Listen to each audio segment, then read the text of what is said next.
บសួរពុកម៉ែបងប្អូនទាំងគ្នាតើមកមើលសកម្មភាពក្នុងការធ្វើនំ pancake នៅក្នុងថ្នាក់របស់បងប្អូនសិក្ខាកាមអញ្ចឹងមុនឲ្យពួកគាត់អនុវត្តលោកគ្រូក៏បរៀនគាត់ក្នុងការលាយម្សៅក្នុងនោះឃើញលោកគ្រូមានដាក់ពងមាន់តាមដាក់ម្សៅចុងក្រោយដាក់ខ្ទិះដូងបងនិយាយទៅដំបូងខ្ញុំគិតថា pancake ស្រួលធ្វើតែជាក់ស្ដែងទៅកលាំងដៃមុំអីតិចថាវាយ pancake បានបងគឺត្រូវការកលាំងដៃខ្លាំងហ្មងនិយាយទៅ pancake សំខាន់បំផុតគឺការលាយម្សៅជាមួយនឹងការរក្សាភ្លើងដូចបងបានឃើញនៅក្នុងវីដេអូអញ្ចឹងអានេះខ្ញុំដាក់ញាប់ផងបើមិនតឹងខ្លាំងបងមើលក្នុងនេះទៅលើដូចស្រួលក៏ពិតជាក់ស្ដែងទៅចង់ដាច់ដៃដែរហ្នឹងណា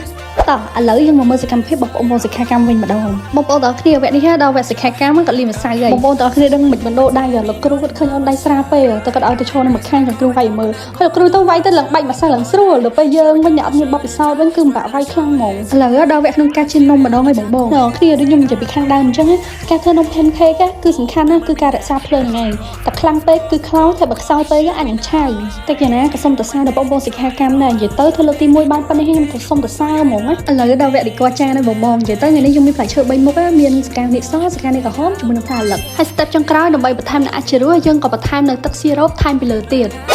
នេះបងប្អូនទាំងគ្នារួចហើយចានដំបងរ៉េតម៉ាន់លើម៉ាន់ដែរបងរ៉េតម៉ាន់ខ្ញុំអត់ដឹងទេតែខ្ញុំដឹង10លើ10ហើយនេះមានចានបន្តទៀតដែលកូនសិស្សយើងធ្វើមកក្រោយខ្ញុំថតរួមតែម្ដងកុំឲ្យបងខ្លះថាខ្ញុំថតតែកន្លែងស្អាត perfect ឥឡូវខ្ញុំមកឲ្យមើល clip មួយបងមើលទាំងអស់គ្នាតើ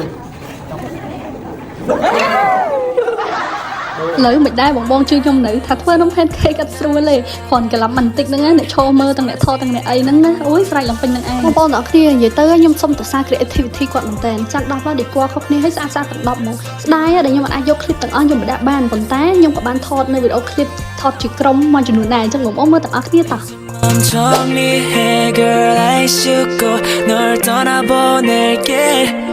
나도 마음 정리해 싹 다 비우고 날 떠나보내줄래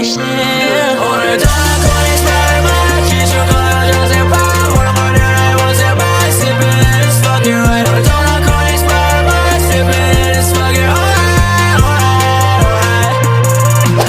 ថាបិទវីដេអូហ្នឹងណាលោកគ្រូក៏ថាកំតាន់បិទឥឡូវក៏បញ្ចេញស្នាដៃឲ្យមើលមួយសិនមកហូបនេះត្រឹមមិនហ្មងសម្រាប់អ្នកចូលចិត្តជួបជុំគ្នាបងក៏មានតែសៃស្ប៉ាហ្គាទីយកទៅបំពងឯងបានញ៉ាំច្រឡំថាអត់ឆ្ងាញ់ណាលោកគ្រូយកទៅប្រឡាក់ជាមួយគ្រឿងម្ទេសហ៎